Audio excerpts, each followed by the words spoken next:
gente está começando o programa porque hoje tem bastante coisa, então eu já quero dar as boas-vindas. Primeiramente a nossa convidada, Cláudia Crepaldi, secretária de Esportes de Araçatuba. Muito obrigado pela presença, prazer recebê-la no Esporte ao Vivo pela primeira vez, né? O programa é novo e nós temos a honra de te receber aqui. Eu agradeço, é novo, mas já está fazendo um tremendo sucesso. Boa tarde a todas as pessoas que nos assistem. Estamos aqui para bater um papo esportivo. Falar um pouco do nosso esporte regional, né? Jogos abertos, semana importante para o município. Tem muita gente, principalmente uma molecada aí do esporte, que deve estar com ansiedade igual profissional. Sim, com certeza. São os nossos atletas da cidade que já estão se dirigindo para Mogi. Eu liguei lá, estão todos os preparativos já praticamente pronto para que eles possam fazer uma boa apresentação. Ainda hoje a gente fala mais de jogos abertos e agora eu recebo ele, Fernando Lemos. Muito bem-vindo, meu caro. Prazer estar aqui mais uma vez com você na sua presença amiga. Se a Rayane tivesse, seria melhor. Mas mais bonito. Vamos aturar, tá, vamos tolerar. Né? Tá bom. Tem a Claudinha hoje aqui para dar uma contrabalanceada, então tá tudo muito bem. Carlos Albertilin, você e o Fernando estão andando sólido do Santos, hein? Depois que o programa começou, parece que a coisa engrena. Engrenou. Feliz cumprimentar a Cláudia, obrigado pela presença, a gente sempre está falando com ela. E final de semana agitado, o Santos ganhou, acho que não cai mais, né? Contente que aquele mala do Rogério Ceni que mostrou em pensa veio o castigo, errou o pênalti. Complicado, né? O Rogério, quando todo mundo achava que ele ia dar a volta por cima. Mas esse é um dos assuntos, Carlos Alberto Tilin, da nossa escalada, dos nossos destaques que a gente vai ver agora.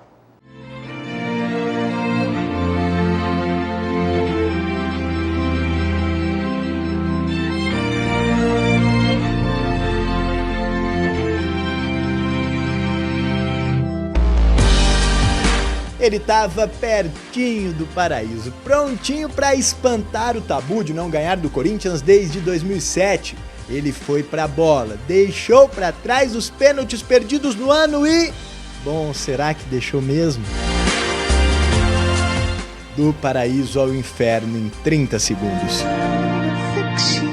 Pior só a torcida, cenas horrorosas, bandidos disfarçados de torcedores. Mas teve coisa boa também. O Santos, a Ponte e a vitória para cima da Macaca. O Neymar e as jogadas. A seleção e o desembarque em Pequim. Ticket em mãos, fã de esporte. Você não vai perder o trem, vai? Atenção, senhores passageiros, voo 1410, com destino ao Esporte ao Vivo, embarque imediato, portão 21.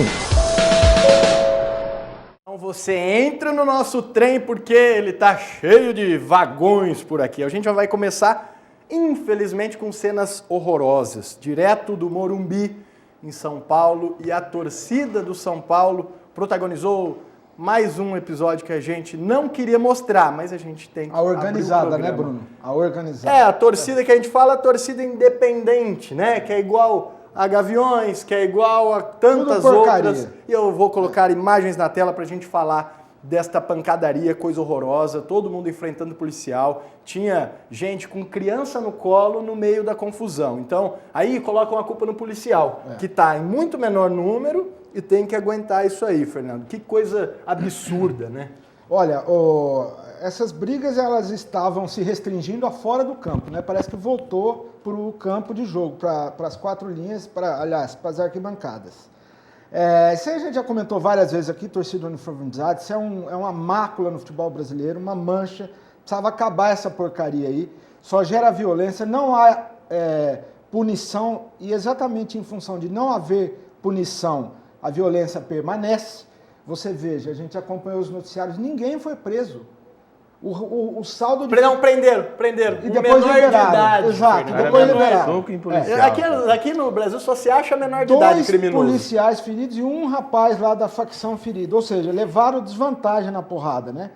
Eu tô começando a achar, eu nunca passou pela minha cabeça isso não, mas eu acho que tem que começar a tirar a ponta dos times. É a única solução. Ou acabar de uma vez. A gente até talvez tenha um convidado aqui que possa, como operador do direito, como integrante do judiciário, jogar mais luz nessa discussão, né? Mas eu acho que tem que ser uma medida radical, senão a coisa vai continuar e vai piorar. Depois eu quero falar também de uma outra questão envolvendo violência desse jogo do Morumbi.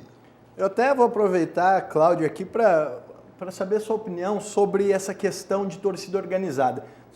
Eu particularmente defendo que tem que acabar, que talvez o clube, ou seria o melhor caminho, o clube entrar na justiça comum pedindo para que se extinguisse todas as organizadas, cada clube com a sua ou que se extinguisse todas.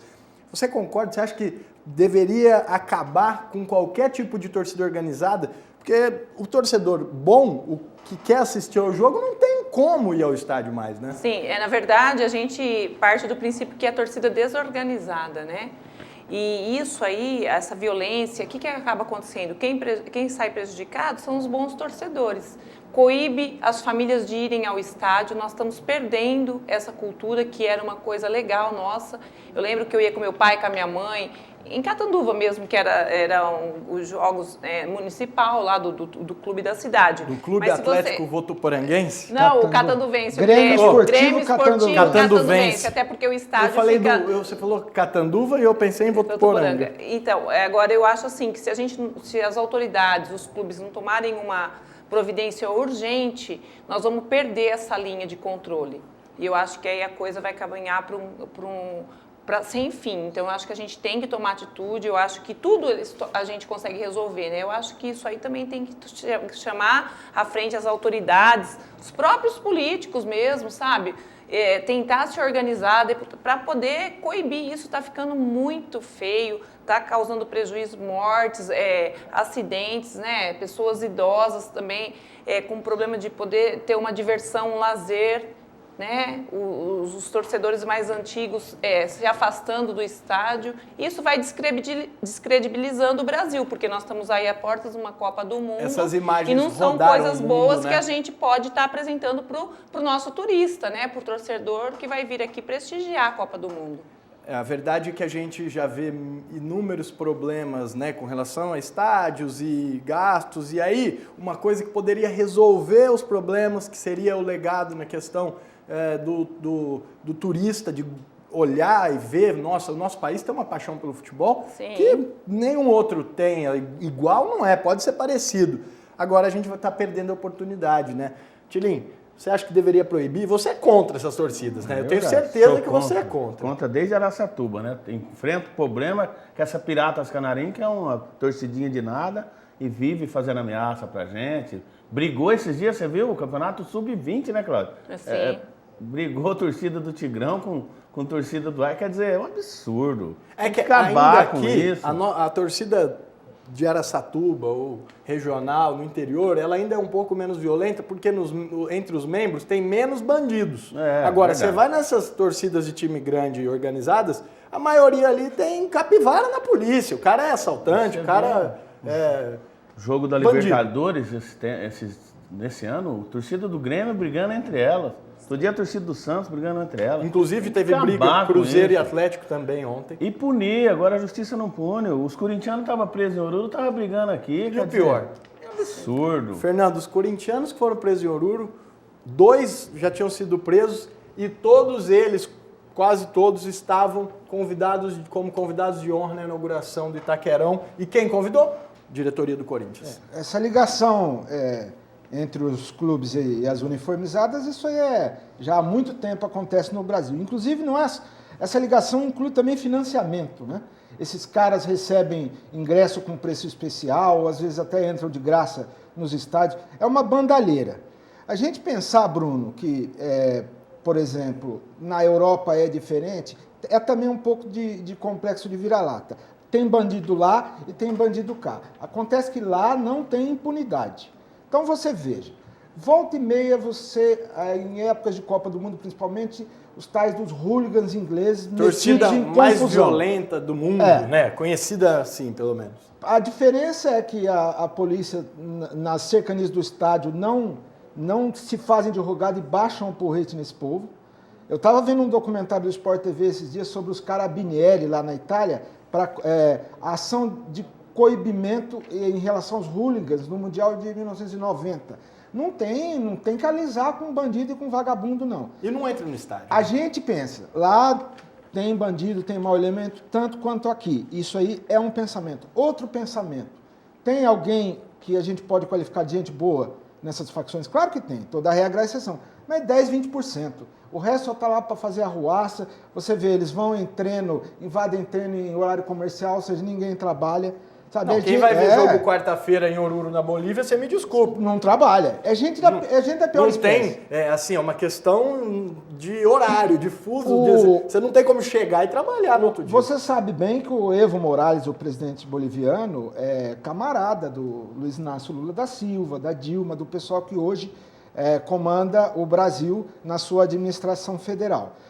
A coisa envolvendo aqueles corintianos foi tão delicada, porque os caras estavam ligados a facções de crime organizado, que o pessoal que poderia intervir em favor deles ficou meio que... não teve jeito. Por quê? Porque era coisa muito ruim, o nível era muito baixo. Recentemente você teve o episódio aí da extradição do boliviano, uma coisa completamente analogia em relação àquele caso Battisti da Itália, e o governo interveio e fez a camaradagem com os camaradas. Aquela do Corinthians, que poderia ser uma coisa muito menor, um incidente diplomático de um nível muito menor, eles não tiveram nem jeito, ou seja, os caras eram muito ruins mesmo. Muito complicado, e eu tô com uma opinião há algum tempo e não vejo uma maneira diferente. Só vai resolver quando proibir. Dissolver, não pode ter quadra, não pode ter escola de samba, não importa. Sem ocupar muito espaço, eu acabei não concluindo meu raciocínio. Na Europa, veja bem, esses caras existem. Só que eles vão lá no estádio, promovem uma roça, eles nunca mais entram no estádio. Ou assim, se a pena branda 5 anos sem nem aparecer, e me parece até que tem uma determinação para ser canis. Eles não podem ocupar um espaço ali correspondente a 2 quadras, 2 quarteirões. Aqui inventaram aquela lei, que no papel é excelente, como muitas que nós temos, que é o seguinte: o cara que aprontou, brigou, ele é obrigado a se apresentar na delegacia lá 1 hora antes do jogo, só sai 1 hora depois. Mas na prática eu nunca vi. Isso aí só ficou na conversa. E você vê um pai com uma criança no meio de uma torcida organizada, também esse pai deve ser gente fina pra caramba, né? Sabe, tudo bem, ele tá ali protegendo o filho e tal, mas... E outra, esses caras de torcida organizada, eles só são bons porque tá em grupinho. Se tiver individualmente, não é. Corre, um chora. incentiva e outro aí... É duro, tem de tudo, viu? Tem o cara que é louco porque ele tá cheirado. Tinha um outro que tava sem camisa, totalmente sanguentado e querendo bater na cara do policial. E ele pegando sangue, passando na cara pra depois dar uma de coitadinho. É brincadeira. No momento que a gente vive aí, o crime organizado entranhado no país todo, e aí as torcidas têm uma ligação com isso, entendeu? Então... A coisa de Oruro... A coisa tá perigosa. Eram 12, né? Já teve o episódio envolvendo 5 ou 6 aí já. Gente, vamos falar de futebol? Vamos parar de falar de briga, porque a gente queria que nem tivesse essa pauta aqui, mas quando acontece, infelizmente, a gente tem que falar. Agora sim, o futebol, o São Paulo poderia espantar a crise, podia espantar o rebaixamento, de quebra, ainda acabar com um tabu de não ganhar do Corinthians desde 2007. Aí teve um pênalti duvidoso, 43 minutos do segundo tempo, o Rogério errou uns pênaltis no ano, mas falou, deixa comigo. Foi pra bola, e aí 30 segundos que complicaram. Vamos ver as imagens pra gente falar desse jogo. Um jogo que o Tite, olha, ainda a gente vai colocar o Tite, então eu vou deixar para analisar os técnicos depois. Mas um jogo que o São Paulo teve mais chances, né? O São Paulo foi melhor, teve as principais chances. E o Corinthians, horrível. Nossa, parece que joga para não tomar gol. Não está preocupado em fazer, defensivamente. O São Paulo merecia, mas, como você disse, o Rogério Ceni, eu estava lendo, já perdeu 4 pontos por causa dele, de pênalti, né? Se cair, esse pênalti vai ficar marcado. Vai ficar esse e mais alguns. Agora, Fernando, uma hora dessa, 43 minutos, último lance, Corinthians e São Paulo, escolhe um canto, né, e bate forte, né? Eu tô até com o joelho ruim aqui, nem posso fazer um movimento, mas bate forte, pô. Pra que vai dar uma paradinha, colocar... Eu já vinha errando pênalti, né, Bruno? Eu também não sei o que o pessoal tá questionando muito aí, eu vi em algumas algumas incursões aí pela internet, é que exatamente a mudança do estilo, né? Ele tomava distância, a gente se lembra das cobranças dele, ele tomava uma relativa distância da bola. Ele vinha direto, batia, escolhia um canto e batia forte, às vezes batia um pênalti alto, que não tem goleiro que pega. A gente já viu batedores de pênalti de tudo quanto é qualidade, mas eu, assim, pessoalmente, cara, a pouquíssimos metros, centímetros da bola ali, eu não sei, né? Parece que pela lei da física não dá para o cara ter uma precisão, uma impulsão, uma confiança. Até ele colocou bem no canto, mas foi muito fraco. Né? Agora, o Bruno... E o pênalti? Então, rapaz, esse pênalti aí, eu vou ser sincero, acho que foi o lance na minha vida que eu menos, assim, tive... Eu já achei que foi, depois achei que não foi... Sabe? Não dá para condenar o juiz, mas é um pênalti que ele poderia dar e não dar. Então, aí numa câmera de televisão, numa emissora, me pareceu de uma forma, de outro. Eu também fiquei com essa dúvida, né? Viu? Agora, a nota do jogo, o São Paulo foi muito superior no primeiro tempo, né? Só que o São Paulo, eu tô começando a achar que aquilo que o Muricy falou, acho que uma semana, 10 dias atrás, é a pura verdade. O São Paulo põe a língua de fora no segundo tempo. É impressionante como o time é mal preparado fisicamente, cai demais. E, consequentemente, cai fisicamente, tecnicamente a coisa acompanha também. Além, né, do time talvez não tá no final da temporada, teve a excursão, tudo que a gente já falou algumas vezes, mas às vezes a vontade é tanta de sair da situação que os caras correm, a hora que vê passou o primeiro tempo e o gás passou também. Sem dúvida alguma. Então talvez seja uma vontade excessiva e aí vai tudo embora no primeiro tempo. Não planeja, né? não guarda aquele abacaxizinho pro período complementar. Tinha um outro ingrediente até ontem para contrapor isso aí, que é o respeito, o medo que o time tem de outro, assim, né? Nossa, é a maior rivalidade. Que medo que eles estavam do outro, vai. É a maior rivalidade. Mais o Corinthians do São Paulo do que o São Paulo do Corinthians também. Se os dois tivessem em situação melhor na tabela, esse medo não aparecesse de uma maneira tão latente, mas não é o caso. Então, esse jogo aí poderia ter seguramente outras circunstâncias se o pessoal fosse um pouco mais intrépido, vamos dizer assim. Era jogo para sair alguns gols. O Emerson também perdeu um gol. Cláudia, qual que é o seu time? Sou corintiana. Você assistiu? Não, eu estava em São Paulo, né? Em São Paulo, cheguei de madrugada, essa madrugada. O que você tem achado aí do Corinthians? Eu concordo que o Fernando Tilinho estão dizendo. O nível está meio ruim, né? O nível de futebol, acho que no Brasil perdeu um pouco aquela qualidade, né? E daí esse jogo aí, é que nem aquele jogo da agonia, né? Você não sabe quem que está correndo por que lado, porque o nível técnico acaba caindo, né? E aí você fica sobrevivendo de um pênalti, de uma bola parada, e aí acaba com a beleza também um pouco do futebol, né? E aí você pega os infortúnios, que nem no caso aí do Rogério Ceni, que para eles é um infortúnio, mas para o outro clube acaba sendo, foi uma beleza. Uma beleza. Para o Cássio, e segundo o Cássio, ele estudou, né? Isso eu acho muito legal. Você foi atleta. Fui. Então, você sabe muito bem como que é. Na pré-eleição ali, ou até antes, quando você vai pegar um time de nível técnico grande, sempre tem um jogador ou outro que você estuda, sabe mais ou menos o jeito bate, de marcar. O que faz, né? A finta que ele faz. Agora, o que eu me admiro muito é que esses clubes têm grandes investimentos, né, Fernando? Acho que o Fernando, que é conhecedor do futebol, assiste tudo, estuda tudo. Eu acho assim que o trabalho psicológico não está funcionando muito bem dentro dos clubes, né? A gente falou disso aqui na semana passada com o Dr. Célio Mori, né? Porque isso é importante. Esse foco para a importância do aspecto psicológico ainda é pouco dado no futebol brasileiro, né? A gente sabe que no exterior, em países mais desenvolvidos, a coisa é levada com um pouco mais de preocupação nesse sentido.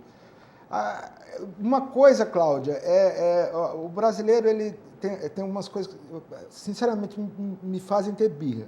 Por exemplo, de repente, numa mesa de debate eu falei isso aqui semana passada. Porque o jogador do Brasil já não tem a cultura de ser adepto à psicologia. A gente sabe o tanto, você sabe mais do que nós, você faz o curso disso. Eu sou um jornalista, eu tenho formação em publicidade e propaganda, já tive preconceito contra questões, vamos dizer assim, psicológicas, psicologias, em um determinado momento da minha vida, não tenho problema nenhum. E hoje outro lado, muito completamente, né?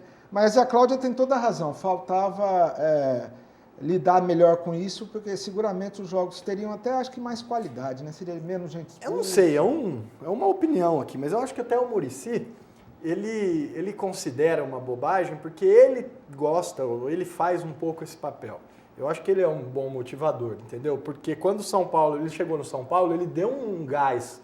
Então talvez ele ache que o psicólogo tem uma briga de ideologia com ele, talvez. Mas é o tipo de coisa que eu acho que para o futebol brasileiro voltar a ser o que já foi um dia, precisa mudar. O Muricy do futebol são esses autores de best-seller de autoajuda na literatura. Tudo um pessoal com uma cabecinha desse tamanhozinho, um nível intelectual baixíssimo, rasteiro, mas que sabe motivar. Então, acaba conseguindo seu espaço e até justamente. A Portuguesa melhorou na tabela depois que contratou o psicólogo. Eu não lembro o nome dele, né?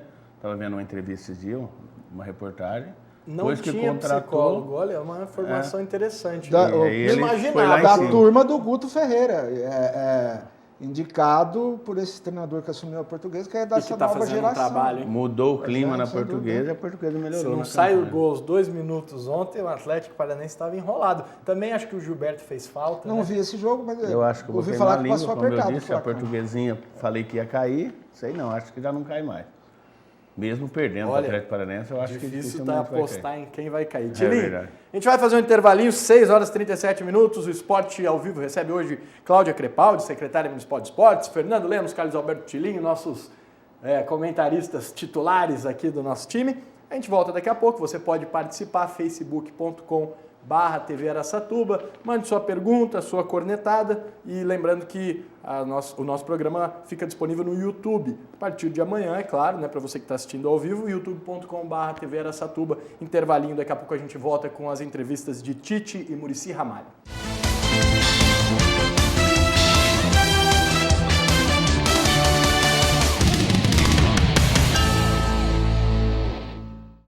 O Esporte ao Vivo está de volta, agora 6 horas e 44 minutos, a hora vai passando e agora é hora da gente falar do esporte regional. A secretária de Esportes de Araçatuba, Cláudia Crepaldi, está aqui, obrigado mais uma vez. E aí, Cláudia, como que está a preparação? Começa quarta-feira, né? Os Jogos Abertos, eu falei, não sei se falei regionais, Jogos Abertos em Mogi das Cruzes. Então fala um pouquinho pra gente da preparação, expectativa, deve estar sendo grande. Sim, a delegação de Araçatuba de apoio foi na sexta-feira. Os atletas já começaram a se dirigir a Mogi das Cruzes, a abertura é na quarta-feira.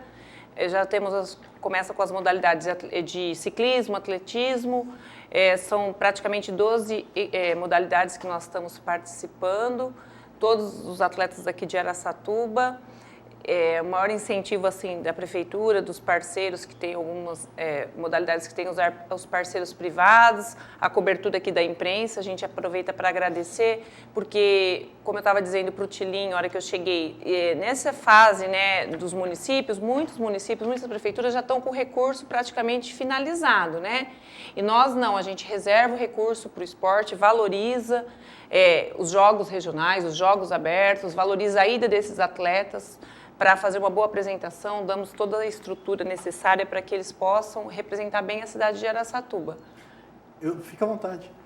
Não, afinal de contas, assim, eu sou gestora da pasta e nós procuramos assim, incentivar ao máximo os nossos atletas, quem é da cidade. Legal. Isso é uma luta grande que a gente vem buscando. Então, assim, lá nós fomos para ter uma boa representação, participar da oportunidade, porque se você pegar o basquete feminino mesmo, classificou para os Jogos Abertos, só que eles foram com as meninas da cidade e algumas as master, né, no caso a Giovana, as meninas. Então, assim, a nossa chance hoje para jogar a divisão especial, porque o basquete feminino iria para ou na segunda divisão, praticamente zero. Na região a gente consegue fazer a diferença. Então, o gestor, ele faz essa análise, reúne o técnico e vê se é importante.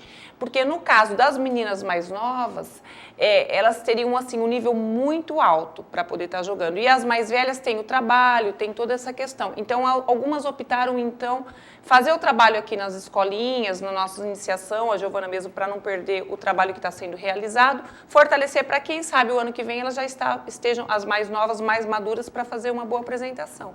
Aproveitar e mandar um abração para a Giovana Polizel, não é isso? Sim. Grande técnica de basquete.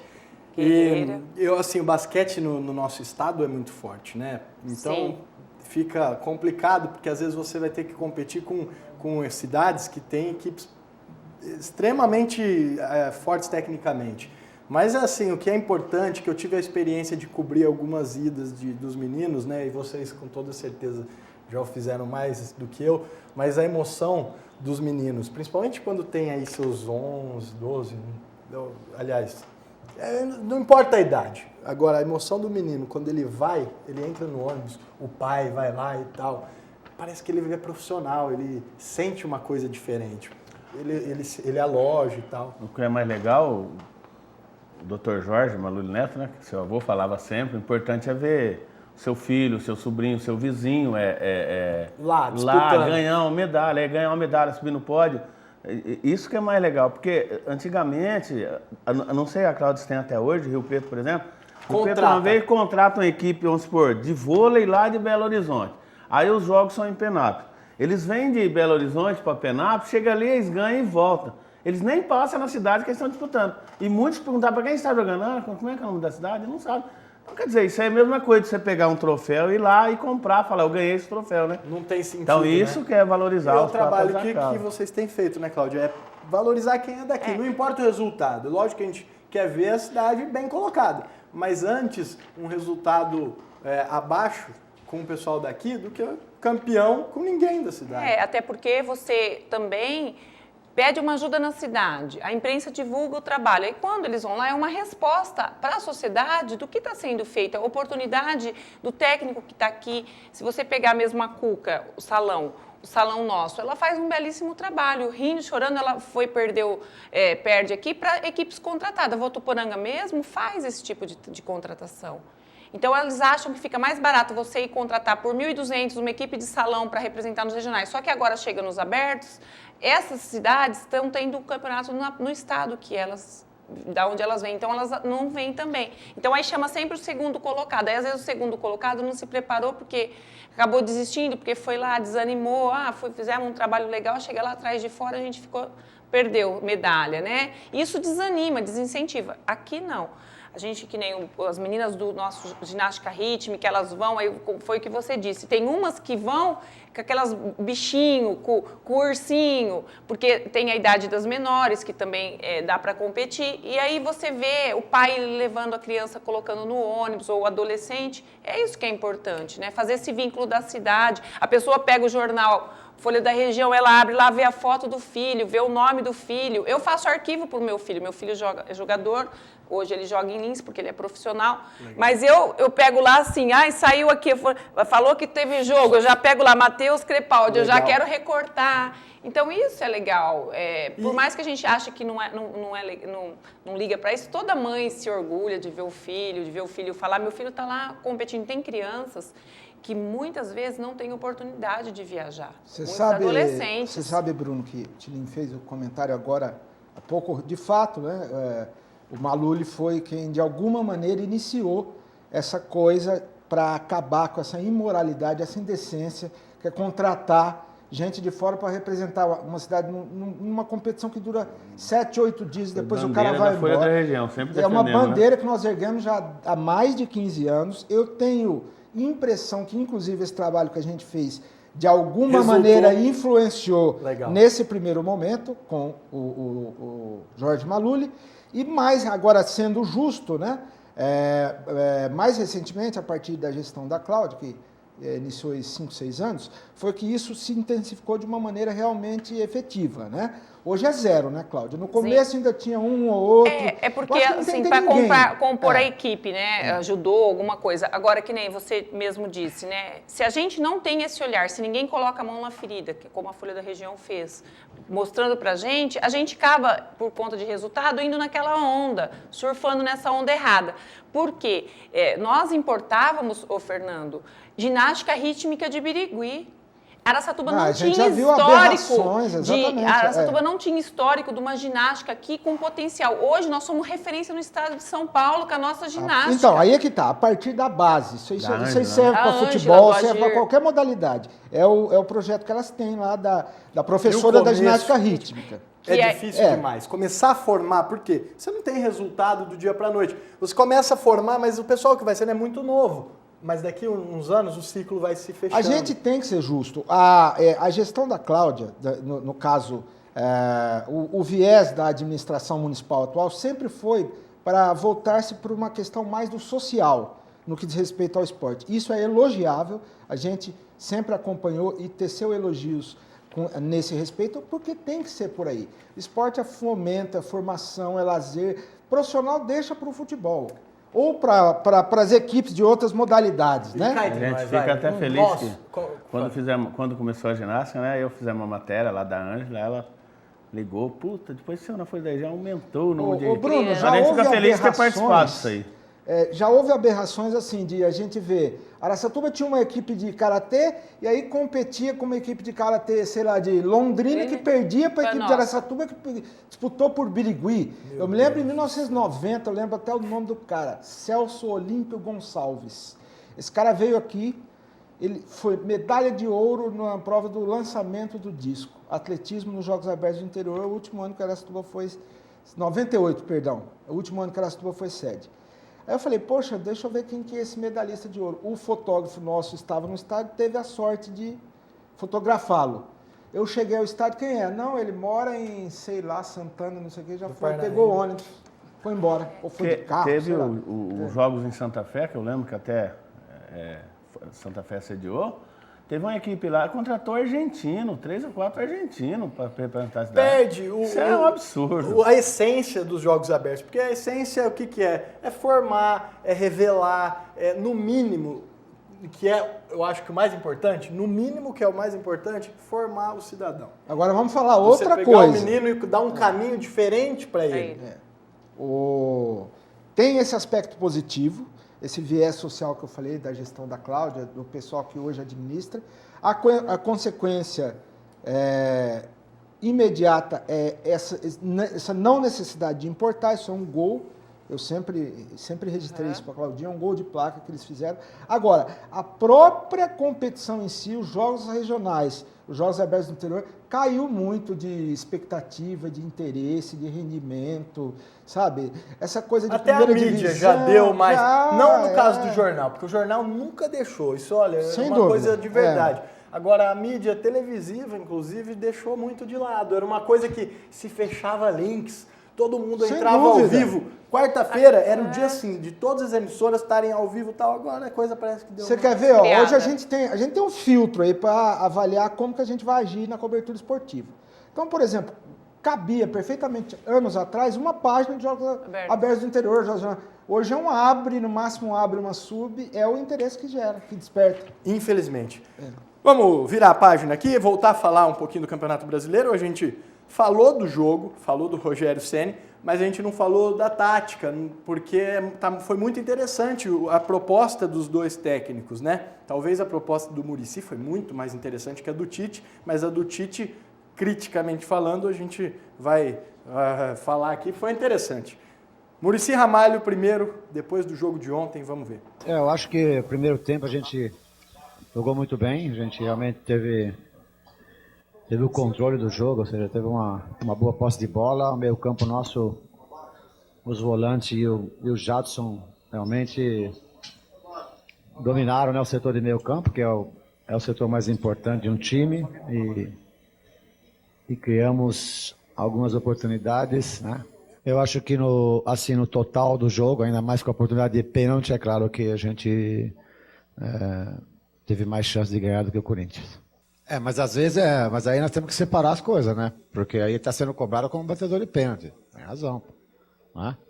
Como goleiro também as pessoas entendem.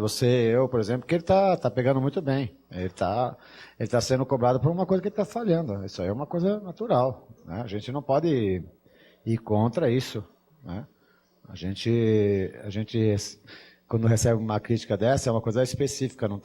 Ninguém tá dizendo com ele como goleiro, ele não tá trabalhando bem, ao contrário, está trabalhando muito bem, nós conversamos aqui sempre, né? O que ele tem que melhorar, com certeza, é no pênalti, então a reclamação é normal. O que você acha, Fernando? Ele tem razão? No meu entendimento, no meu ponto de vista, o raciocínio dele está correto. Agora, é difícil você sustentar qualquer tática, qualquer estratégia, qualquer filosofia de jogo que você estabeleceu para aquela partida em si, se o time vai acompanhar aquilo até o minuto 55, até o minuto 60, depois vai faltar gás, vai faltar abacaxi, aí não há sistema tático que se sustente. Mas o Ganso fez falta ontem, na minha opinião.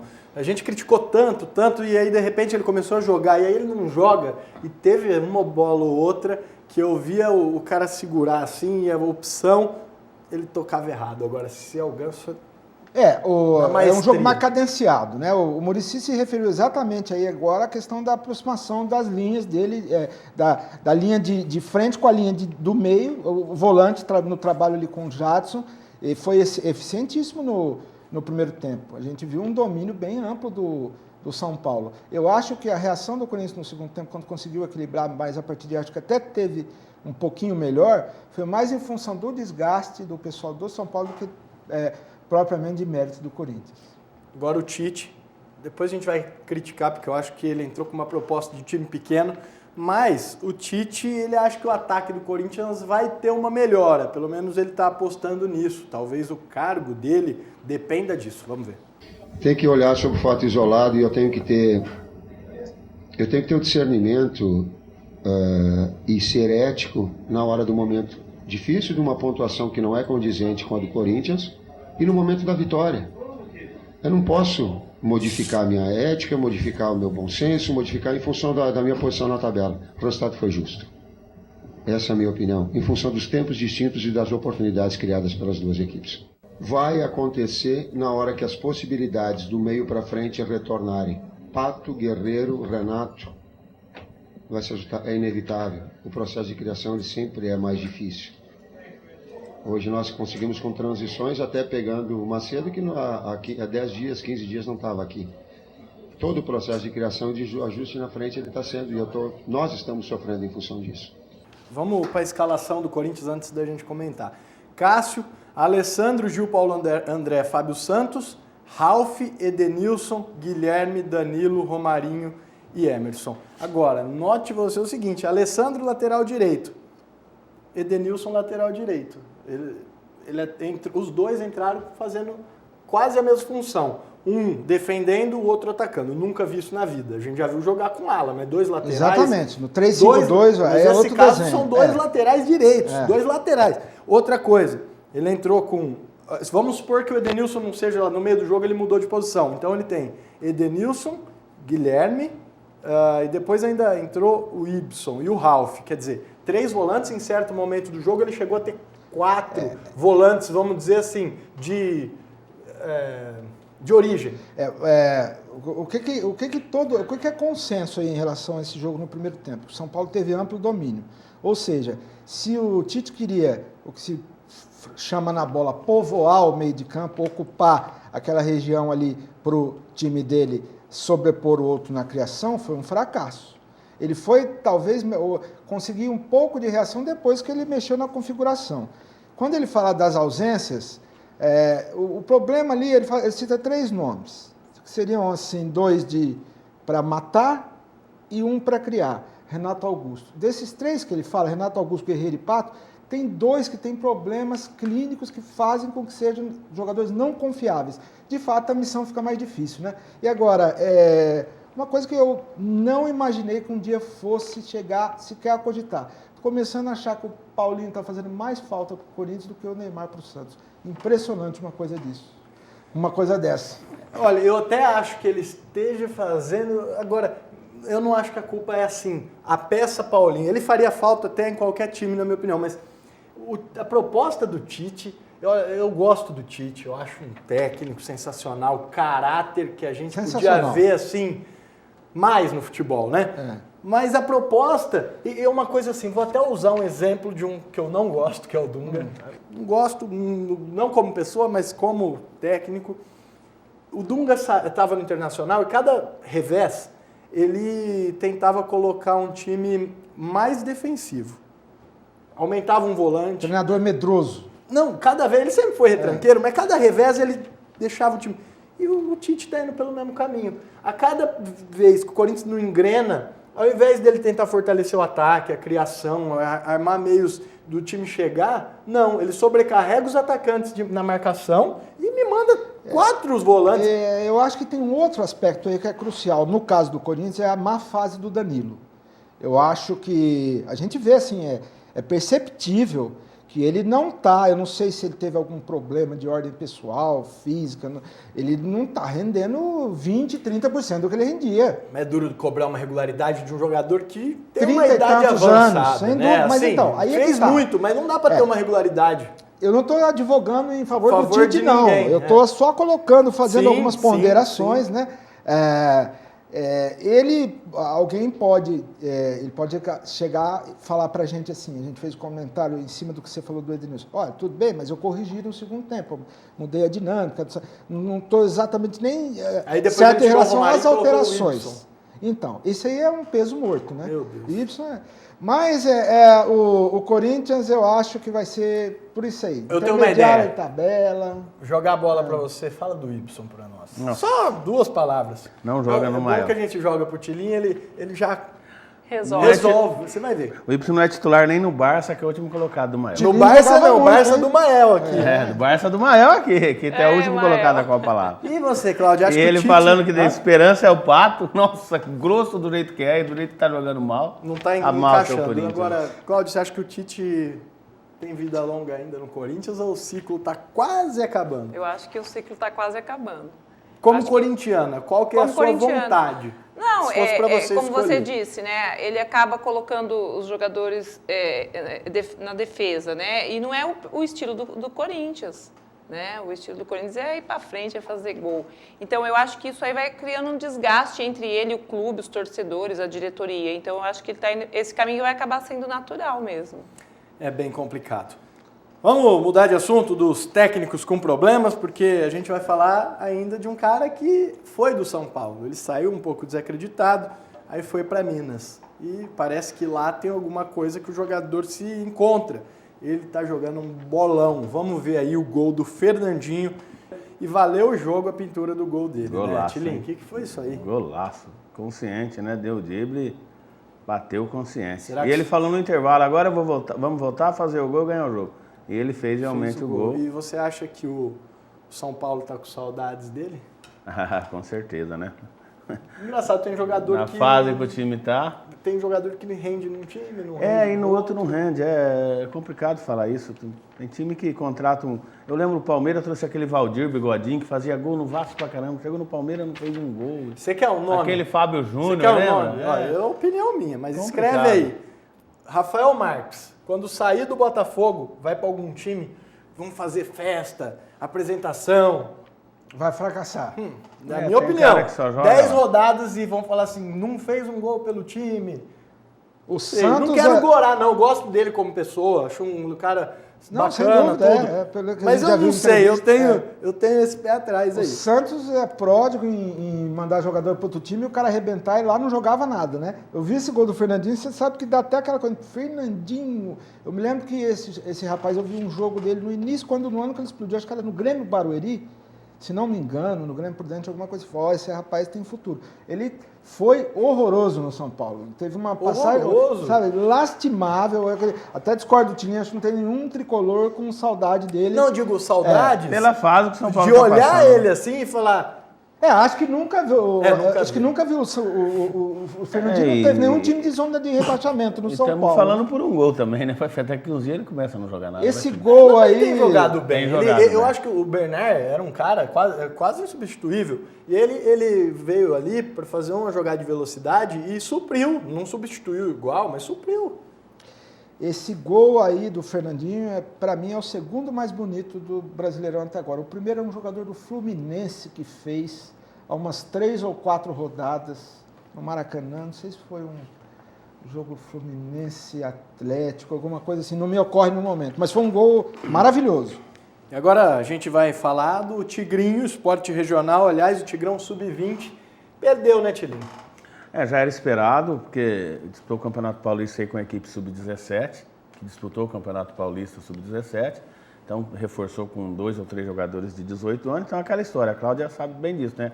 Os pequenininhos pegar os grandão, fica difícil, né, Cláudia? Sim. Então... Até assusta, né? Perdeu pro Tanabi... Porte 5 físico, né? É complicado. perdeu pro Tanabi 5-0 lá em Votuporanga, o jogo foi em Votuporanga, e tá fora do campeonato. Mas o Ney disse que valeu a pena o trabalho, agora é pensar no ano que vem. Grande Ney Giron, que esteve aqui com a gente, um abração para ele, presidente do Tigrão. Daqui a pouco a gente vai falar de polêmica no basquete. Tem uma especialista aqui para comentar com a gente. E a seleção brasileira que chegou a Pequim. A gente volta daqui a pouco, 7h07. Você pode participar, facebook.com/TV Araçatuba. Até já.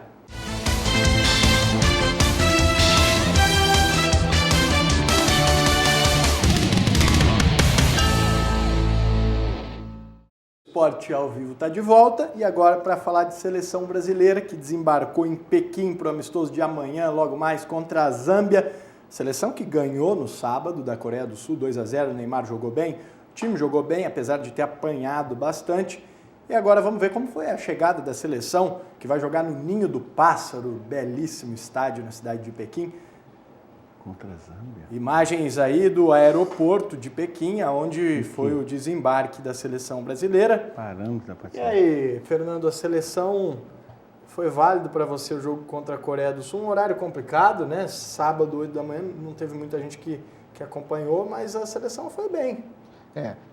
Lamentar, né, o Felipão meteu a boca no fato da seleção ter que se deslocar lá para o outro lado do mundo, enfrentar fuso horário para entrar em campo. Ele poderia ter tido a mesma política quando se referia ao Bom Senso Futebol Clube lá, né, que é o movimento de jogadores que está tentando moralizar o calendário. Mas fora isso, dentro de campo, eu confesso que estou até surpreso. A seleção brasileira encontrou um jeito de jogar, está jogando fácil, chegou num determinado momento da partida do sábado, controlou o jogo, fez o que quis, só administrou. Não iam dar muito a cara para bater também, desgastar muito, porque a partida era longe, com esse problema de fuso horário.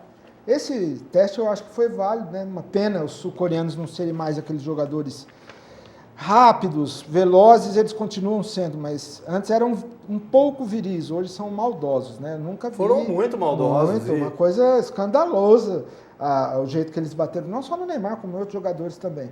Esse, em relação a esse jogo de amanhã, aí já entra aquela coisa das Kentaro da vida, que são as empresas que fazem as negociações, negociatas, jogar com Zâmbia. As obscuridades da CBF, né? Agora, a Zâmbia é uma seleção que não foi classificada não está classificada para a Copa do Mundo no Brasil. Esperamos nenhuma lesão, pelo menos, né? Tanto para os clubes quanto para a seleção. Que é um risco também, aquele pessoal. Ou se é um risco. É muito risco. Mas vamos continuar lá na China, porque o lateral Marcelo falou da união do grupo. A famosa família Filipão, será que te lembra alguma coisa? 2002, vamos ver. É normal, a gente tem uma filosofia que é defender sempre o nosso companheiro, né? Independente de qual jogador seja, a gente sempre tenta defender o máximo, porque aqui é uma família, a gente construiu esse clima aqui dentro. Então, quando a gente vê que o juiz não quer ajudar, não quer, sabe, parar o jogo para ver que pode ser uma falta maior, pode machucar o nosso companheiro, a gente tenta falar com o juiz ou tenta falar com o jogador para não machucar, sendo um jogo amistoso. É claro que a gente sabe que não tem amistoso pra gente, que a gente quer ganhar sempre, mas a gente tem que defender. A gente vê o nosso companheiro tomando chute, tomando mãozada, então a gente tem sempre que defender. Não, eu tô fazendo meu trabalho como sempre fiz. É óbvio que na nossa carreira tem altos e baixos, né? Então eu me sinto muito bem, tenho a confiança do Felipão, tenho a confiança dos meus jogadores, dos meus companheiros. E passo confiança para eles também. Então, me sinto muito bem. Acho que eu estou bem fora de... Eu estando bem fora de campo, dentro de campo, fica mais fácil. Ele está se explicando porque teve um lance que bateram no Neymar e ele foi tirar a satisfação. Ele não foi ver o que aconteceu, ele foi retirar a satisfação. E aí a gente lembra do Felipe Melo, dá um medo, né? Porque complicado se ele colocar a situação em situação comprometedora. Ele é um cara muito bom, lateral, melhor esquerdo que a gente tem, mas tem um probleminha psicológico. A gente falou em risco, aí tem uma situação de risco, mas vamos tirar o chapéu. Esse time está mais unido que a família escolar de 2002. Eu nunca vi uma seleção brasileira tão unida como essa. O tal do Felipão é bom mesmo para essa coisa de unir grupo. Você vê os caras comemorando o gol, abraçando como se fosse um gol de final de Campeonato Brasileiro, ou de Copa do Mundo, ou uma coisa assim. O time também está extremamente unido e eu acho que essa união vai ser decisiva para a Copa do Mundo do ano que vem. Cláudio, o que fazer para o jogador entrar em quadra num jogo às vezes meio pilhado e não cair em provocação? Porque você já deve ter sido provocado milhares de vezes nas quadras, né? Então, como que faz? Tem uma preparação? Ou você tinha uma preparação? Ou às vezes o técnico fala alguma coisa para aquele jogador mais esquentado? Como que é? Você não pode cair na armadilha. Aí que vem aquela mesma história do psicológico, que é bem trabalhado na seleção, com certeza. E os jogadores que são os mais esquentadinhos são mais instruídos, porque às vezes você sabe que ele é esquentado, você coloca um jogador de propósito ali para provocá-lo. E vai da inteligência dele e da frieza dele tentar não cair na provocação. Bruno. E tentar, ficar ali para não cair realmente na provocação. Eu sempre tive uma curiosidade, uma pergunta para fazer para a Cláudia e nunca lembrava, agora por ocasião do programa eu lembrei. Queria perguntar para ela como é que era a Hortência em quadra como adversária, a Paula, a Janete. E assim, tinha alguma suja que fazia provocação de baixo nível para irritar o adversário? Uma vez o Garrinchinha disse que o Marcelinho Carioca, no meio do jogo ali, no caso e Corinthians, você falava, seu pobre, seu morto de fome, miserável, eu jogo no Corinthians, olha o timinho que você joga. Tinha alguma jogadora no basquete que fazia essa coisa feia aí? Não, dessas de alto nível aí, Paula, Hortência, não. Era jogo técnico mesmo. Eu era uma das marcadoras da Hortência. Eu nunca apanhei de propósito da Hortência. Ela sempre foi muito leal. Que tarefa, agora, hein? depois que eu já estava quase parando, um jogo contra a Finasa, uma menina me beliscava mesmo, mas Quem era essa moça? Ela tem o apelido de peixe, hoje ela não joga mais, já parou, já me pediu desculpa porque eu fui falar com a Macau na época técnica, que era técnica da BCN, e eu falei, olha, você tem que instruir os seus atletas, porque eu também sou experiente, se eu resolver dar você nela, provocar. ela não vai sobrar nada, porque eu posso pegar ela num momento aqui, que o juiz não esteja observando, tenho mais experiência e vou machucá-la. Só que eu não quero marcar minha carreira com isso. Mas a Hortência não provocava, falava, nada? Não, com a gente não, com Paula, nós. Paula, principalmente, a Paula era uma lady como jogadora, né? Uma jogadora mais técnica. Assim, de jogadoras mais que eu acho que tinha mais polêmica era a Edna nossa, né? Que abria aqueles cotovelão e fazia aqueles... da Marilena Cardoso. Você sabe dessa história? Era mais essas polêmicas nossa mesmo. Isso foi... Eu assinei a matéria lá junto com o finado Paulo Sérgio dos Reis Aruca, nos idos de 1989, 90, alguma coisa assim. A Edna, que era a pivô aqui do time de Araçatuba, declarou para nós que ela não era convocada para a seleção brasileira porque ela não calçava 44, em alusão ao caso de lésbica, né, que a Maria Helena Cardoso, a treinadora da seleção na época, então, me parece que era até assumidamente lésbica, e segundo ela, fazia um preconceito às avessas, ou seja, tinha preconceito contra as heterossexuais. Essa declaração deu muito pano para manga, foi capa de Veja, foi matéria de todos os jornais. Hoje cabe processo homofóbico, né? Mas é essa coisa, foram outras épocas, né? Hoje a Edna aí é casada, não mora mais aqui, está no Rio de Janeiro, tem um filho enorme que também joga. E aí a gente fica só observando e vendo essa nova geração. A gente gosta do basquetebol técnico, E você jogou com as duas. Qual é maior, Paula ou Hortência? Em relação a... Tudo. Jogadora de basquete. Tecnicamente falando, não estou nem falando pessoalmente. Tecnicamente falando, é a Paula. A Paula, eu acho que ela é showman. Ela é uma... marcar a Hortência. As duas se completavam, por isso que o basquete, quando elas estavam juntas, foi tão bem, um sucesso. A Hortência agora acabou de ser homenageada no Hall da Fama americano do basquete, então fez jus, né? Falando em seleção, a gente tem uma polêmica, né? Falando em seleção, falando em basquete, a gente tem uma polêmica no basquete entre o maior nome da história do basquete do Brasil, longe do segundo, que é o nosso querido Oscar Schmidt, o maior pontuador da história do mundo do basquete, para você saber, nem o Michael Jordan fez tantos pontos, não é isso? Sim. Então, ele e o Nenê. E a razão, na minha opinião, aí é toda do Oscar Schmidt, porque o Nenê, assim como o Thiago Splitter, assim como todos os outros brasileiros da NBA, não quiseram, né? Deram uma desculpa lá, se juntaram e não jogaram a Copa América. E a Copa América era o torneio que daria a vaga, ou melhor, que deu vaga a alguns países para o Mundial. E o Brasil, pela primeira vez na história, está fora do Mundial. Pode ser que ganhe, ou melhor, depende de um convite da FIBA, da Federação Internacional de Basquete, mas se não vier o convite, a única seleção do mundo que nunca ficou fora de um Mundial, ficou fora porque os caras da NBA resolveram não jogar. Até a gente estava falando, né? Teve uma questão de seguro e tal, mas não foi o caso. A NBA veio fazer um jogo aqui no Brasil.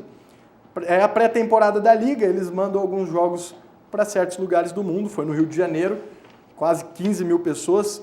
E foi o Wizards do brasileiro, Nenê Hilário, que é o pioneiro na NBA brasileiro, contra o Chicago Bulls do eterno Michael Jordan. O jogo foi para homenagear o Nenê. Mas aí a NBA esqueceu de combinar com a torcida, né? Então vamos ver o que aconteceu. Vaia no Nenê, vamos ver.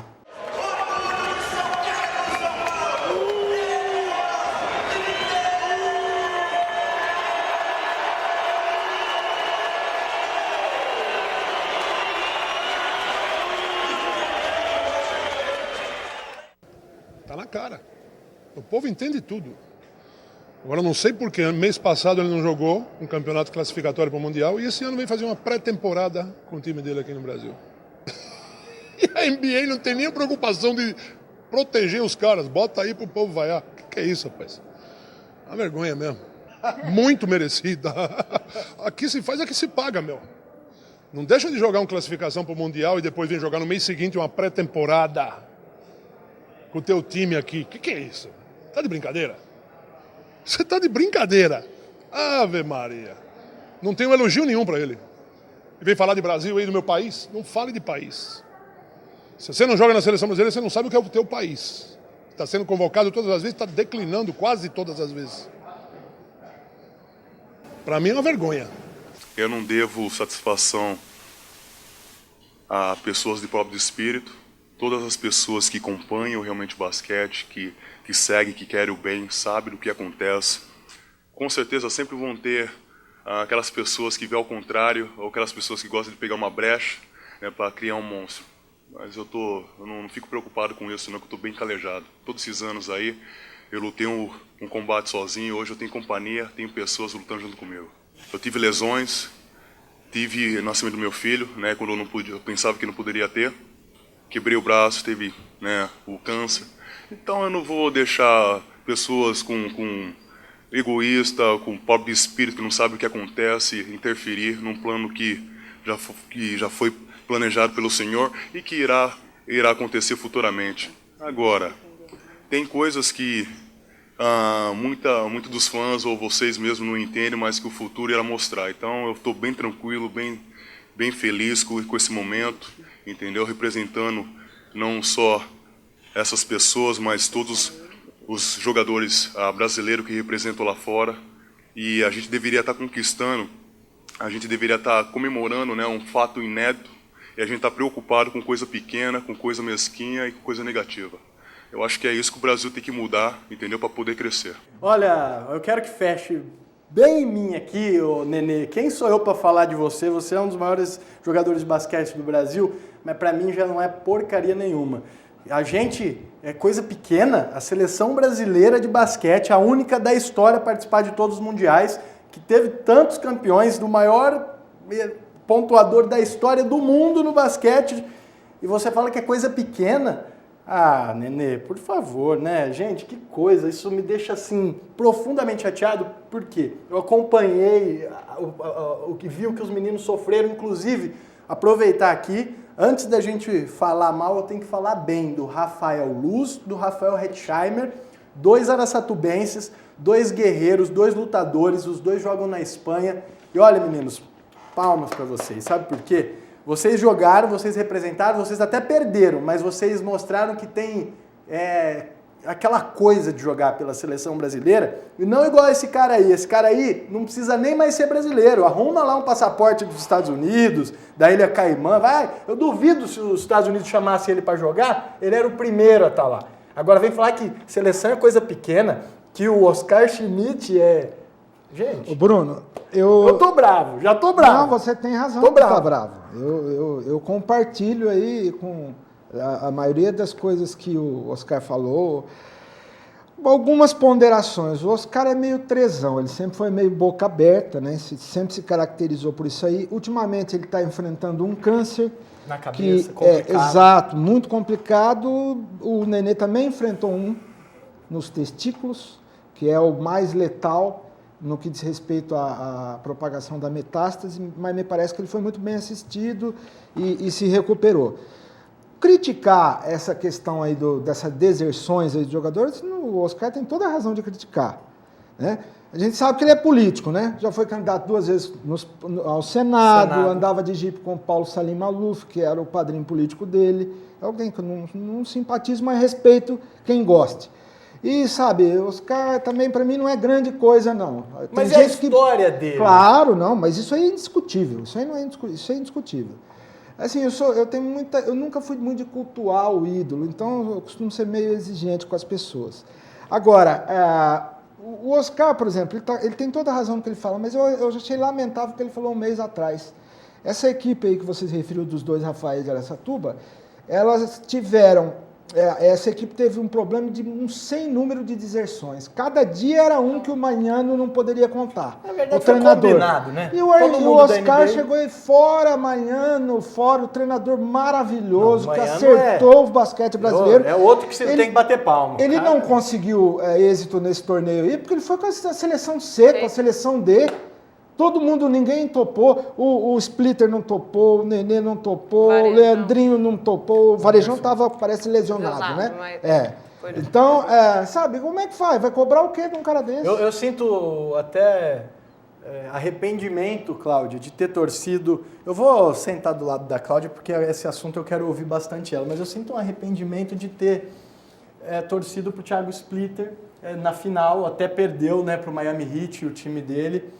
Mas que coisa chata que esses caras fizeram, né? Você, como um grande atleta que foi, viveu esse mundo, principalmente do basquete, o que você tem para falar sobre tudo isso? Então, eu acho assim que o Nenê é um pouquinho ingrato, até pelo histórico dele. Ele vem de um projeto social de São Carlos, foi descobrido num bairro periférico, né? Fez todo um trabalho aí aqui no Brasil e depois se projetou para a NBA. O que eu fico assim incomodada em relação ao basquetebol brasileiro é porque eles ficam a todo momento querendo que nós incentivamos as crianças a praticarem o basquetebol. Quem fica? Quem? Os técnicos, os jogadores, os próprios jogadores da NBA. Quando eles vêm, a classe... Nós acabamos de receber uma clínica esses dias aqui de basquete.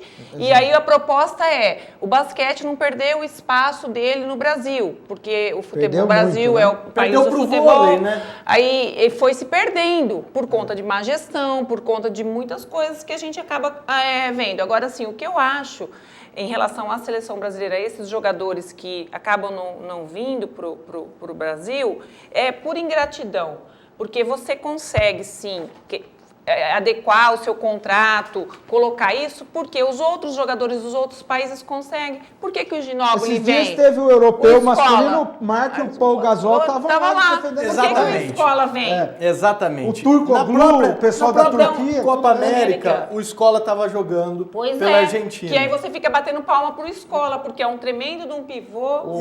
Nenhum brasileiro, diga-se de passagem, joga o que o Escola joga. Então... Eles têm que baixar a cabeça. Jogou Escola, jogou Nocione. E aí você fala assim, mas eles são da onde? Aqui da Argentina. Aí a gente quer falar da Argentina, e a Argentina é uma escola de basquetebol. Eles se prepararam para que isso estivesse acontecendo. Aí nós que tivemos esses talentos, eles querem fazer o que eles acham que tem que fazer, desfazer do nosso país. Aí nós perdemos uma vaga para um Mundial e nós que lidamos com o esporte temos que fazer... reverenciar algum ídolo para as crianças terem incentivo. Reverenciar quem? Você falou a palavra-chave, gestão. Quanto tempo faz que o presidente da CBB é presidente da CBB? É continuismo, não tem sequência, não tem renovação. Os caras se sentem à vontade. Nós vamos fazer o que quiser, vamos fazer acontecer. Um porcaria desse, de um dirigente desse? Pois é. E aí, assim, se você pega os outros jogadores que estão vindo nessa linha, é um descaso com o nosso país. O Rafael Luz, que eu sei que eu comecei, ele iniciou comigo aqui no basquete, é de família de esportista, ele também estava com o pé torcido. Eu acompanho o Rafael, eu acompanho o Rafael no Facebook na Espanha, todo o trajeto dele, eu sei, ele posta lá as fotos, ele tratando, ele veio machucado.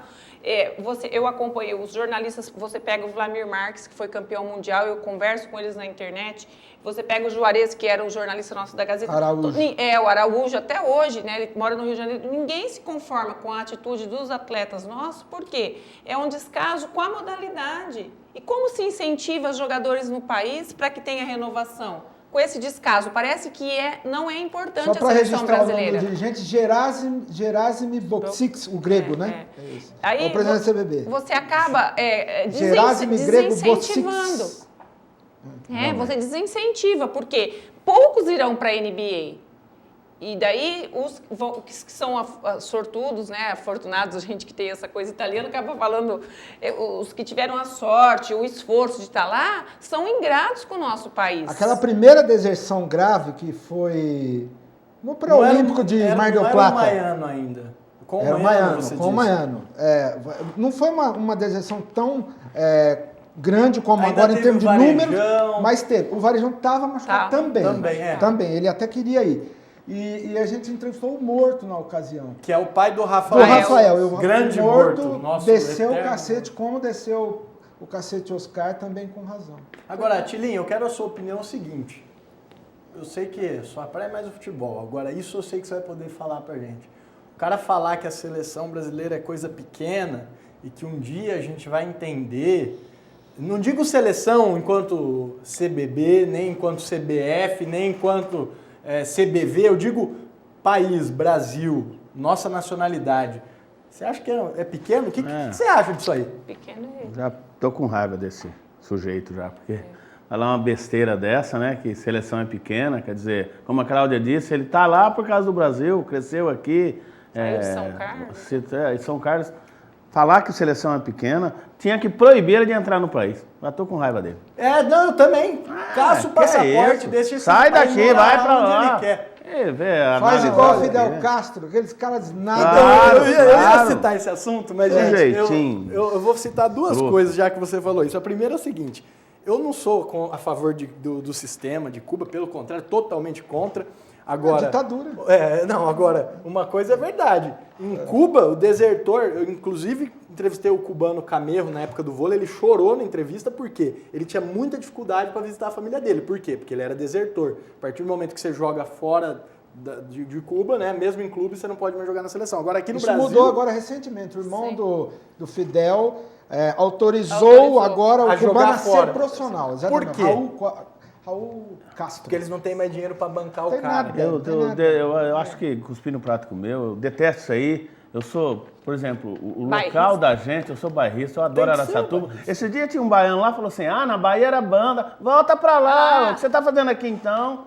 Nada contra quem seja de qualquer lugar, mas peraí, você tá no lugar, meu amigo? Pô, gosta de estar aqui, onde você tá? E também, Bruno, eu acho assim, cada modalidade, ela tem o seu perfil e o seu histórico. Nós que, na gíria comum, né, somos basqueteiro, nós não aceitamos esse discurso do Oscar, tem o viés da mágoa nossa do basquete, porque nós somos diferentes, nós pensamos no país, nós pensamos na nossa modalidade com amor, que deveria ser feito um esforço para incentivar a modalidade. Então, ele está sendo egoísta.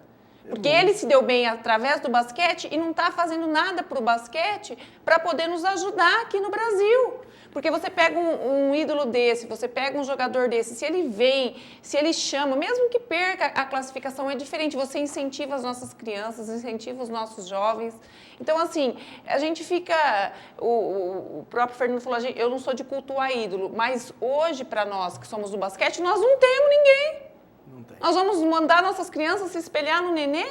De jeito nenhum. Um cara que não tá fazendo de nada para nosso país, para poder, né, reverenciar a gente lá fora. Eu a gente passou. Tem que ter o ídolo, né? Tem que ter uma postura. Né? Então, mas para nós que lidamos com o esporte de iniciação, de base, de incentivo, Fernando, como que a gente vai poder falar assim, olha, eu mesmo, em outras oportunidades, o Nenê já esteve aqui em Araçatuba, inclusive, ele tem vários investimentos aqui. Lá na parte da Santa Casa, restaurante, ele tem muito então, investimento. Então eu tenho uma esperança de ser ouvido por ele. Ou pois por alguém. E aí, se você pegar conhece, o Nenê, para nós, que é aqui do interior, você fica extremamente chateado. Você fala assim, mas tá tudo errado, Claudinha, né? só para, Bruno, se você me permite, a questão do ídolo aí é bem... matéria com esse sujeito. Não quero. Não quer? Não quero. Tá cravado. Quando vir o Nenê, o Fernando que vai Carlos quebrar Alberto, o meu galho. Você perguntou se eu vou querer? Se ele não quiser também. E aí? Não, eu acho que deveria excluir esse cara. Nem no programa ele desertor, sim. Não, nós não vamos convidar ele para sentar aqui do meu lado, que eu também não quero. O cubano que sai nadando para escapar de um escravagismo que existe lá em Cuba, esse não é desertor. Mas o Nenê é. E eu acho que a torcida foi muito legal com ele, só valeu. Você lembra na Colômbia, quando aquele cara errou o pênalti lá? Mataram o cara? Não, foi na Colômbia, o Escobar, né, Fernando? Você sabe Você uma vê coisa? como os outros países defendem Você sabe o que lado. virar de costa, né? Mas Matou foi bom. o cara. Esse tipo de coisa a gente tem que tomar muito cuidado para comparar, Claro, né? Porque, mas é Lógico verdade. que não é essa. Não seria tudo isso, agora eu tô assim, dizendo. Mas, gente, Vaiar foi pouco. Pouco, isso que eu tô dizendo, porque deveria Agora, levar um soco no meio da cara. Vamos colocar agora a situação do cara. Ele devia levar um soco, sem dúvida. Agora vamos colocar a situação do cara. Arma todo esse fuá e não sei o quê. Sabe, eu sou amante da NBA, gosto mesmo, assisto, acompanho, vai começar a temporada. Bruno, você também é, né? Eu não sou. O esporte, meu joelho não nega depois de eu ter machucado. Eu sou bem. Mas eu sou apaixonado. Disse, foi burro agora. ainda, né? Depois de falar não pra seleção brasileira. Aí brasileira, ele faz isso e arma esse fuá e traz a NBA. Pô, vontade de assistir o jogo, todo mundo acho que tinha. Aí chega lá e traz os gringos. Calma aí, você vai ver. Aí Nenê lá. Parabéns pra torcida. Vai. Foi pouco. Só para a questão que a Cláudia tocou aí, o negócio do ídolo, eu não gosto muito de cultuar ídolo, porque isso é um processo que geralmente impõe para você uma cegueira, o cara fica cego. Na semana passada houve aquele episódio do Ricardinho aí, a disfarçatez com que ele deu as costas para todo mundo daquela maneira, horrorosa, mal educada, grosseira. E aí eu fiquei sabendo pelo Marquinho, o organizador da caravana, que algumas pessoas que se dirigiam para ele não aceitavam. Por quê? Porque tinha que entender o momento do cara, o cara é assim mesmo, é a personalidade dele, o cara fica sempre acima do bem e do mal. E para isso, sabe quem foi um grande cara nesse tempo todo? Que eu vou mandar um abraço também especial. O grande César Douglas, porque... sem dúvida. Para conviver ali não foi fácil, não. Sem dúvida. Era quase que um desmando. É o que nós estávamos comentando fácil. aqui. Se o Ricardinho fez isso aí, imagina o que ele fazia dentro do Vôlei Futuro. Por que será ali tinha que pisar em ovos em tudo quanto é sentido, com um jogador, com direção, algumas coisas que a gente via ali que eram verdadeiras aberrações. E muita coisa que a gente não sabia, né? Não é que a gente não quer divulgar, é que não sabia o que acontecia nos bastidores aí, pelo amor de Deus. Muita coisa. Coisas capciosas. Aliás, Cláudio, eu sei que essa é a pergunta que não quer calar, o Tilin quer fazer, eu vou aproveitar. Vôlei Futuro, você não tem também, né, a informação oficial por que acabou. Nós não temos isso. Né? Não, então, como secretária de esportes, eu fiquei sabendo que foi divulgado pela imprensa, né? A única coisa, assim, que eu, como gestora e como ex-atleta, penso, foram vários anos, mais de 10 anos de investimento, que poucas cidades fazem isso, né? Tem que se bater palma, porque o projeto foi bonito demais. E, assim, foi uma decisão deles que não foi passada para nós, porque não acharam que deveriam nos informar o porquê. Então, a gente também acaba partindo para outra, estamos aí com as escolinhas de... Nada, né? Ninguém é obrigado. A gente está aí com as escolinhas novamente de vôlei, até poderia aqui Por dizer favor, pelo Marquinhos, olha, muita gente agradecer. Que fazia parte de algum núcleo no bairro, eu já joguei no núcleo do Vôlei Futuro, tem uma opção agora, então divulga pra gente, por favor, aonde ir, que horário. O Marquinhos Carneloso, que estava cedido para o Vôlei Futuro, ele é nosso técnico concursado da Prefeitura, então hoje ele tem as atividades todos os dias a partir das 2 horas da tarde no ginásio do Matarazzo. Nós já estamos jogando a liga, é uma liga regional, legal, com o feminino e com o masculino, com os adolescentes. A partir de 9 anos já pode ir, ele recebe. Ele tem uma estrutura para atender de 9 a 18. que o voleibol você pode começar uma idade um pouco mais avançada, que aí você vem de outras modalidades e daí você parte para a parte técnica específica e consegue se tornar jogador. Então, é só procurar lá no Matarazzo, o ginásio, ou ligar na Secretaria de Esportes, 3636-1290, para nós darmos a oportunidade para essas crianças e adolescentes que são apaixonados por voleibol. E porque o voleibol trouxe toda essa paixão. Quem não tinha a ligação... Cresceu muito, né? Igual na época do Guga, né? O tênis. Eu lembro que eu fiz uma matéria, a procura da molecada pelo tênis aumentou, né? Aumentou. Isso aí é igual os santistas vão aumentar por causa do Neymar. Ao contrário, né? do basquete que me faz isso agora, né? Minhas crianças... Agora, o vôlei futuro, Bruno, eu tenho uma opinião meio particular no que diz respeito a uma questão. Assim, passou, acabou. Sabe, a vida continua, a vida que segue, não tem que ficar... Tudo bem, a gente entende, esse pessoal se acostumou a ver o Ricardinho, quis lá homenagear o ídolo, rever outros 2 jogadores, tomaram uma invertida, voltaram aí com a cara no chão, né? Sabe, vida que segue. Foi importante, comentei aqui agora, César Douglas pisava em ovos, em muita situação referente a atleta, aos destemperos do Ricardinho, as atitudes antiprofissionais que ele tinha. Só que, nossa, Até na época ninguém podia falar nada. Inclusive em relação à direção do Vôlei Futuro, que eu aqui nos bastidores, comentando com a Flávia, a gente defendeu num episódio aí de retirar material lá do ginásio, que já vieram... Também agora fica fácil. Os caras fizeram muita coisa boa, agora mete a boca. Foi horroroso, sim. Eu acho que não tem que se meter a boca. Eles deveriam ter dado uma satisfação muito maior. Sabe, sim, pela cidade. Eu acho assim... O desfecho foi negativo, mas eles já fizeram fez um trabalho excelente. E quando eu entrevistei o Basílio, logo após que acabou a Superliga do ano passado, ele até me recebeu na Reunidas, o Basílio, porque não sabe, o Basílio Torres Neto, que era o diretor. Eu falei assim, Basílio, tem outra. Se acabar também, fala, nós fizemos 10 anos, que venha outros e façam. É que eu acho que a cidade, um trabalho a população... legal. Ficou mal como acabou. Porque podia só explicar e tal. Mas ninguém deve satisfações. Foi muito ruim a postura dele. Ficou mas ruim poderia. A postura. Acabou muito mais elegante. Nós não conseguimos para trás. Eu não quero montar um time saco de pancada, porque se você montar time para perder também, às vezes o cara não aceita. Então, eu podia falar isso, eu não vou montar um time aí para tomar a tamancada de todo mundo. E não temos dinheiro, acabou o dinheiro para contratar agora, sei lá. Só que chega de viuvez, né? Viúva. Então os colegas assim, Neymar, gente, já passou. Já foi. Vamos aproveitar ele lá no Barcelona, né? Vamos ver a parte boa que ficou, né? O que E agora um assunto que a Cláudia, ela gosta também, viu? Eu só não concordo com a Cláudia falou que quem jogou mais foi a Paula Pequeno, o Hortência. Pra mim, não, Magic Paula. Magic Paula. Pra mim não jogou. Quem jogou foi a Cláudia Capala. Esse é o cara, você tá político, hein? O que aconteceu? Você não tá mais dando aquela cornetadona? Será que pegaram ele? Depende. Pegaram ele lá depende do assunto, a gente corneta. Lá no Claudinho, no escritório do Claudinho? Depende do assunto, ele dá uma cornetada. Corinthians de 89, 88 você não tava não, né? 87. Eu vim em 85. 87 eu tava na Prudentina. Eu joguei 1 ano na Prudentina, 87 o Corinthians subiu, 86. 86. Macau, Regiane, você e quem? Era a Vilma, Macau, a Regiane... Moreninha, que morou aqui depois de muito tempo. Fátima. Tá aqui até hoje. A Fátima? Pô, Fátima, Macau, Vilma, Cláudia e Regiane. Ela trabalhou coordenadora do... E aquela Rose Maranhão, que era uma pivô.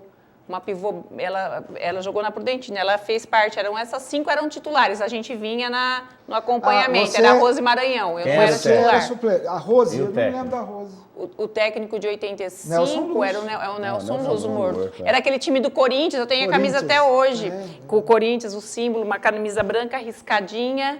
Eu tenho ela nos meus arquivos. Foi contra o Mandi de Salto para subir. Sim. Só que ele subiu os dois. Sabe nada, né? Ele não sabe nada. Guarda ele nada. Velho, Bruno. Rapaz, que você é velho. Você eu tenho sabe. 40 anos, você tem 25. Eu falo um negócio aqui, ele pega, aí não sei o que, o nome do árbitro, bum, na hora. Eu tenho 40 anos. Aí outro dia até eu recebi uma crítica no Facebook de uma senhora que falando, você não sei o quê, falando mal da minha gestão como secretária, a gente aceita porque o processo democrático é válido. Mas aí depois eu queria falar com ela pessoalmente para falar assim, eu vim para Araçatuba com 15 anos para nós apresentarmos a modalidade do basquete para a cidade. Eu só construí uma vida aqui, minha senhora, né? fui jogadora, estudei, tenho filho, Escolheu meu filho é jogador. aqui, né? Fomos campeão sul-americano, né, Fernando? Fui seleção brasileira E assim, categoria de base. E aí você tem a oportunidade de ter essa história e continuar passando isso para as pessoas. Em 92, quando o Thomas Bata do Chile foi a final, foi isso? Foi. E você ficava lá, Matheus, com uma Te amo, mamãe, que ele, meu filho, estava eu não sei um ano. se você pode me responder a pergunta. Eu fiquei tão chateado quando desprezam o povo de Araçuba, como eu disse aqui, né? Igual esse, o rapaz aí desprezou a seleção brasileira. Não dá para tirar esse título, cidadão nascimento do Ricardinho, devolver esse título, essa medalha, porque quem que foi o vereador? Eu vou fazer uma queixa que eu que estou aqui desde 15 anos não tenho esse título. A atitude dele foi... Veja só, né? A gente... Não, podia tirar, né, Bruno? Tirar pro Jaime. A coisa que o Fernando falou. Mas será que pode revogar? Poderia. Eu tomaria essa atitude, porque ele foi muito mesquinho, Ricardinho. Mas aí foi o que eu falo, também produziu para nós, né? Quando ele também veio para cá, para nós foi importante. Mas ganhava 80 mil por mês. Ganhava 80 mil por mês. Vamos falar a verdade. Qual que é a chance de tirar o título dele? Eu aprovaria agora. Não sei, ele tem que consultar a Câmara, né? Menor que zero, viu, Tilinho? Agora, morro de amor. Esse negócio morro de amor para Satuba, morria amor, mas 80 mil por mês eu morria também. Seguinte, vamos dar um upgrade aqui. Vamos falar de esporte regional, continuar. Mas agora eu quero convocar você para falar sobre o nosso futebol de Araçatuba.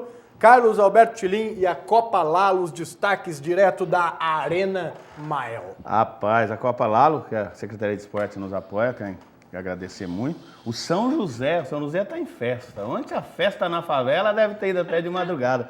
Ganhou de 1-0 do Ágio, era o clássico, primeiro contra o segundo. A Ágio era o primeiro, tinha 21 pontos, São José 20. E tomou o lugar do Ágio? Tomou, foi a 23 pontos, tem mais uma rodada. São José, se vencer, pega o Peru, que teve aqui. E o Peru, que nós coordenamos, ganhou da Colorvisão de 3-2. E Peru do Luciano Silva, Colorvisão. Molecada jogou demais, deitou, deu até rolinho nos mais experientes. Tava ganhando 3-0, faltando 2 minutos. A Colorvisão fez 2 gols, mas não conseguiu o empate. O Peru entrou no G8. E o São José é o líder agora. Se pelo menos empatar com o Peru sem gol, já garante o primeiro lugar. Lembrando que o primeiro colocado joga por 2 empates até a fase final. Então, Bruno, os resultados. A Nestlé ganhou do Náutico 3-1, Tabata 2, Norotec 2, São José 1, Ágio 0, Barça 2, Paraíba 3, Tapa Imóveis 3, Tióquis de Birigui 1 e Colorvisão 2, Peru 3. O São José é o líder, o Nestlé, o TAP, a Colorvisão, o Paraíba e o Tabata já estão classificados. Resta apenas uma vaga. Peru com 10, Norotec 10 e Tióquis 9. Essa vaga vai ser decidida só no próximo. Na briga. Semana. Sábado tem Náutico e Ágio, Nestlé, Tabata, Noval e Colorvisão. Barça, Itap, Norotec, Paraíba, Peru e São José. Esse jogo, Peru e São José, vai definir todos os confrontos, até porque o São José, se a Ágio ganhar no sábado, obriga o São José a ganhar no domingo. E o Peru, se a Norotec ou o Noval ganhar, se o Peru ganhar, toma a vaga também. Se a Ágio perder, o São José entra sem responsabilidade? Pode perder o jogo. Sim, não, a Ágio pode até empatar. Se a Ágio empatar, a Ágio vai a 22 e o São José entra sem responsabilidade. Mas a Ágio... E aí o Peru fica numa situação boa, né? Pega o Náutico que já está desclassificado. Eu acho que o Ágio ganha esse jogo. E na briga da artilharia, o Reginaldo fez 2 gols da Nestlé, o Renan não fez. Agora está o Renan, o Ágio e o Reginaldo, os 2 com 9 gols. Copa Lalo aí, só pra gente, pegando fogo. Só pra gente... Tem mais? E um público ontem excelente no Mael lá, muita gente. Deu até medo de ver aquela lotação. Ele falou, parece final. Mas era um clássico realmente que chamou a atenção. E o São José ganhou. E você sabe como é que foi o gol? Foi tão legal. O Emerson Silva fez uma excelente arbitragem.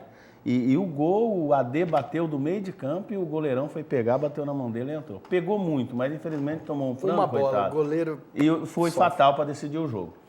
Tá certo, essa é a Copa Lalo, direto da Arena Mael, a Cláudia acompanha. Eu só queria já mandar um abraço pro Colorado, o Guina, ele mandou uma nota, falou, fala lá na TV. Escalação? O Colorado ganhou de 3-1 do Nobreville, o gol do Lico, do Tortinho e do Dodão. O time jogou com Kim, Amaral, Carlinho, Dirso, Dodão, Big, Cabelinho, Lico, Renan, Diego, Denis e o Tortinho, Naldinho, Nil. Ah, não, eu quero dar essa escalação, faz favor.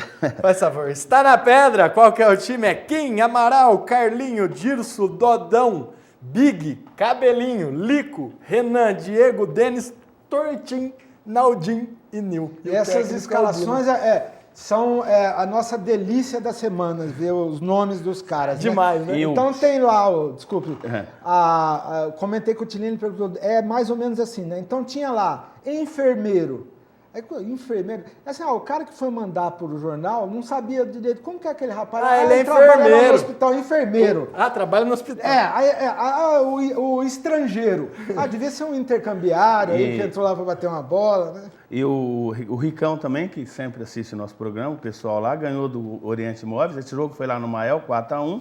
O Adriel fez 2, o Coquinho e o Guilherme. E jogaram ainda o Texugo, o Teca, o Rica. O Rica é o dono do time, por isso que ele joga. Certo. O Zinho, o Bailão, o Sidney, o Nadão, o Gustavo, o Cabecinha, o Abusado e o Maurício de Guerra. O Bruno falou de Texugo semana passada aí, já inspirou. Eu falei que tava mais difícil tirar leite de Texugo, chegou o Texugo. Tomou só um gol antes, lá no Mael, e o Ricão ganhou do Oriente Móveis por 4. Agora, só pra gente encerrar esse assunto seleção e fazer Tem muita gente que joga sem receber lá. Aonde? Mael, Não, Amador. com certeza. Esses times do Amador que saem as notas... Principalmente. No geral, esses times, pelo contrário, eles têm uma vaquinha para pagar o campo.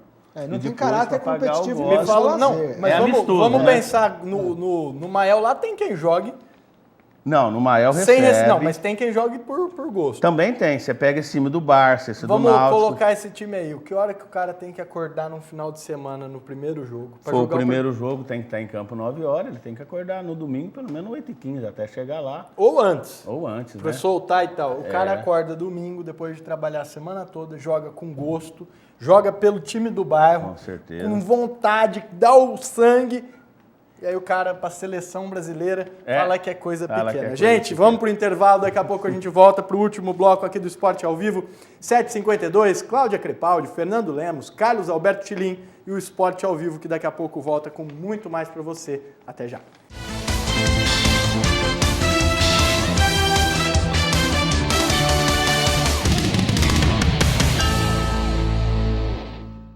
Esporte ao Vivo de volta aqui na TV Araçatuba. Você pode participar, facebook.com/TV Araçatuba. Manda sua pergunta. A gente manda um abraço para você também. Corneta, o Bruno, o Tilim, o Fernando.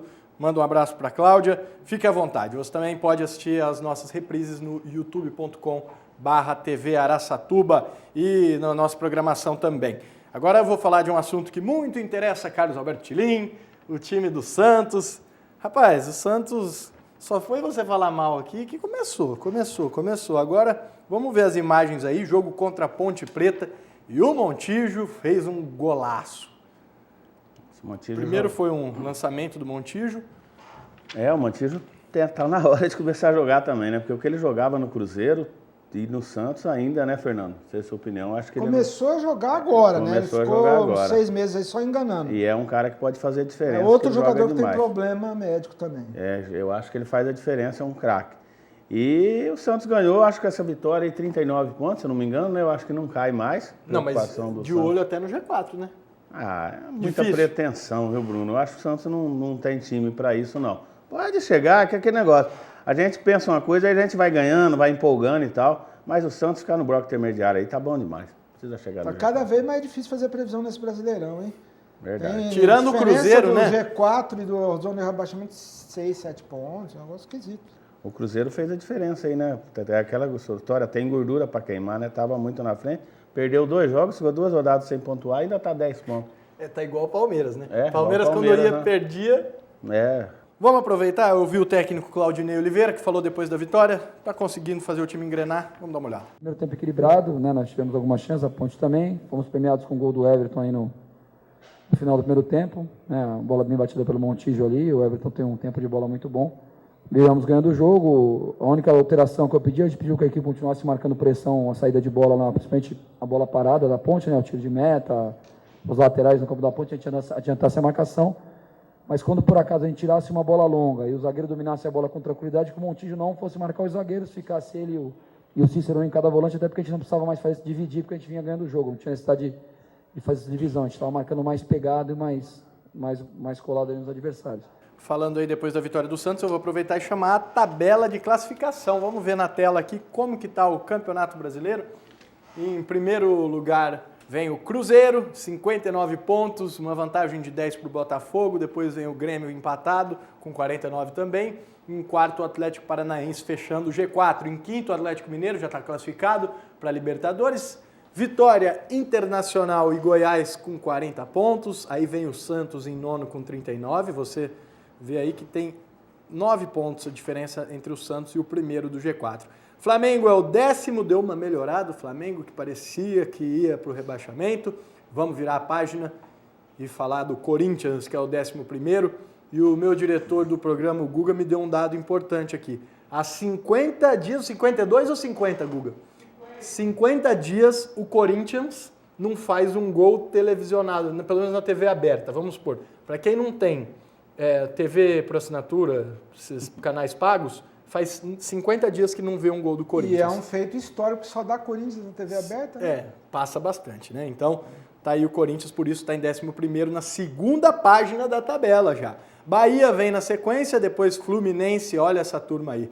Vou colocar aqui porque Fluminense, Portuguesa, São Paulo e Curitiba tem que ficar bem esperto, porque vem Criciúma, Vasco, Ponte Preta. A Ponte tá bem complicado, o Náutico já caiu. Agora, Criciúma, Vasco, Curitiba, São Paulo e Portuguesa e Fluminense, até o Bahia ali, e o Corinthians talvez, tem que ficar muito esperto. 32 para 37, o Corinthians com o Criciúma e vamos... O Criciúma ganhar mais um jogo, 35. Nessa segunda tela aí, do 11º até o 18º, acho que tudo indefinido, né? Acho que Ponte Náutico já caiu, os outros... Cláudia, você arrisca um palpite aí? Tô com dó da Ponte Preta. Claudinha, o marido é um palmeirense fanático lá, sai briga em casa ou não? Não, porque quando ele tá assistindo eu já tô no outro cômodo da quadra. Você não é das mais fanáticas, não. Né? Não, porque quem é casado com palmeirense, ou você respeita ou você sai da casa. Então eu respeito, Eduardo. Um abração aí, palmeirense. Tá contente? Palmeiras já subiu. Só ganha na Série B.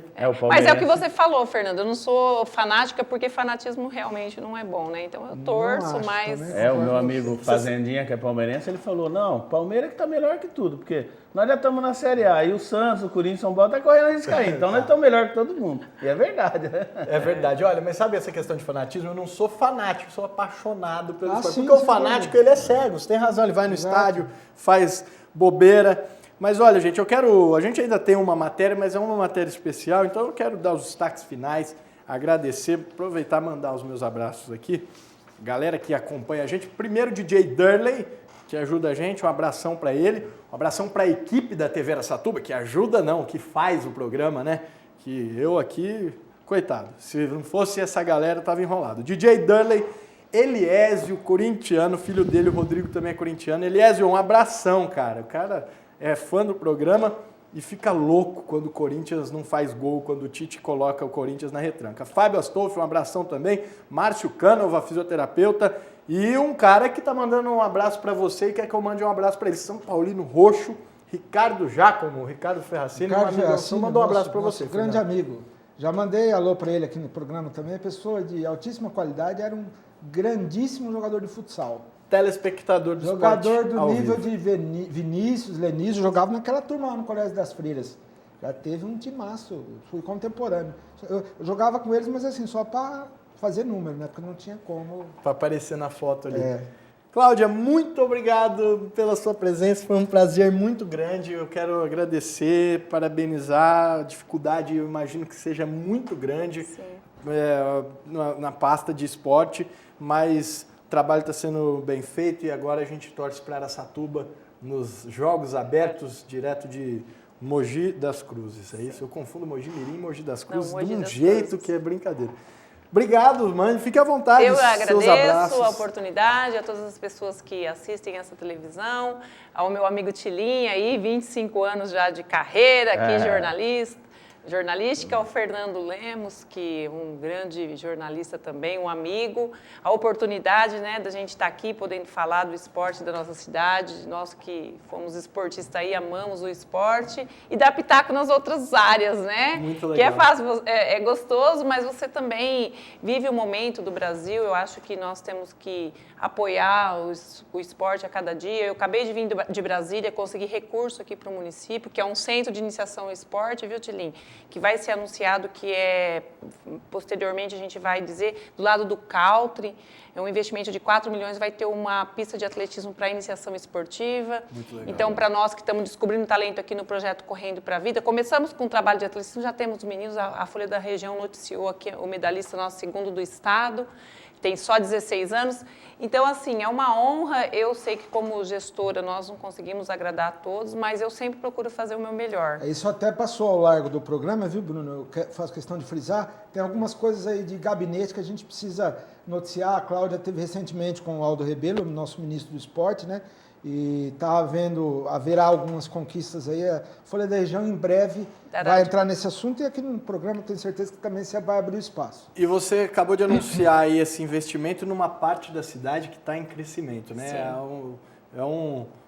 Aliás, até se cogita a prefeitura de ir para lá, enfim, é muito legal isso, vai desenvolver ainda mais e os jovens vão ter mais oportunidades. Cláudia, obrigado, um abraço, mande um abraço a todos da pasta, tenho grandes amigos lá, jornalistas inclusive, Wander, uma galera toda.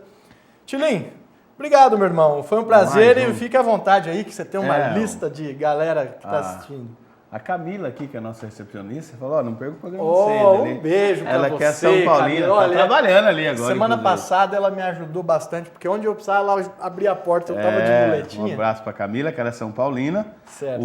Quem não perde um programa nosso é o mágico, Marcelo Beltrin. Você lembra? Eu falei, ele é um mágico cara, aqui de Araçatuba. Sensacional, ele já teve, ele é famoso. Adriana. Ele é a Adriana que trabalhou. Sim, Adriana Bettini. Olha, o Beltrin é Adriana Bettini e o Marcelo. Um abraço pra ele. E a Adriana é filha do Murilo, que é palmeirense, teimoso danado. Teimoso. Ele Você palmeirense. tá tentando levar ele pro Santos também? Não, ele não vai, não tem jeito. Mas ele não gosta do Corinthians, não tem jeito. Lá do bar do Petec. O Serjão é André, lá da Chácara do Manuel, não perde o programa, o Walter Ribeiro. E quem é nosso ouvinte também é o pessoal lá do bar do Luizão, o Luizão, que é santista, o Fazendinha, a Cláudia teve lá, deu um agasalho para ele do BC, tá todo feliz da vida. O Zé Cardo, da Estilo Veículos, que é São Paulino também. O Cabeça de Vaca, que você precisa conhecer, que é gente fina. Cabeça de Vaca? Cabeça de Vaca, é o dele. Certo, vamos conhecer. O Peru, um abraço, o Peru. Peru que veio aqui, deu sorte, rapaz. O Macedinho, o pessoal tudo lá do bar do Petec e do bar do Luizão. Muito obrigado. Fernando Lemos, prazer te receber. Hoje eu estou um pouco mais mobilidade, eu consigo cumprimentar. Olha os vistos. Abração, não fala mais não, porque eu já falei demais. Que é isso, é uma honra ouvi-los. Só que agora é o seguinte, para quem é fã de música popular brasileira, ou pelo menos da nossa história da música, outubro é um mês que, para mim, o maior poeta brasileiro, ou não o maior, mas entre os maiores, ele que era conhecido como Poetinha, Vinícius de Moraes, iria completar 100 anos agora no mês de outubro. Então a gente vai terminar o programa com imagens do futebol, belas imagens do Neymar e do futebol brasileiro e ao som de Samba de Orly, Vinícius de Moraes e Toquinho, uma música muito bonita e uma homenagem aí ao centenário deste que fez bonito, né, para o nosso país. Ele foi sensacional, o rei da boemia, Vinícius de Moraes. Gente, obrigado, um abraço para você. A gente volta na semana que vem. Você fica agora com Vinícius de Moraes e até mais.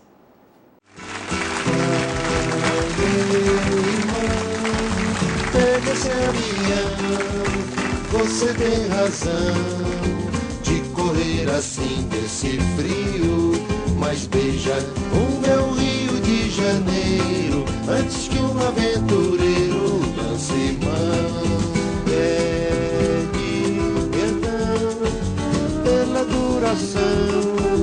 Dessa temporada, mas não diga nada que me viu chorando e pro da pesada diz que eu vou levando.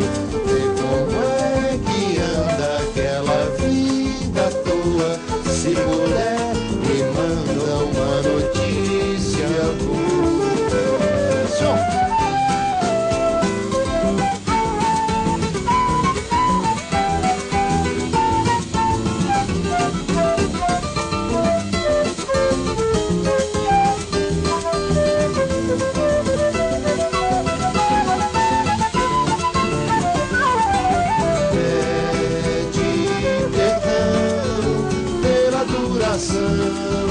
Dessa temporada, mas não diga nada. Quem me viu chorando e pros da pesada diz que eu vou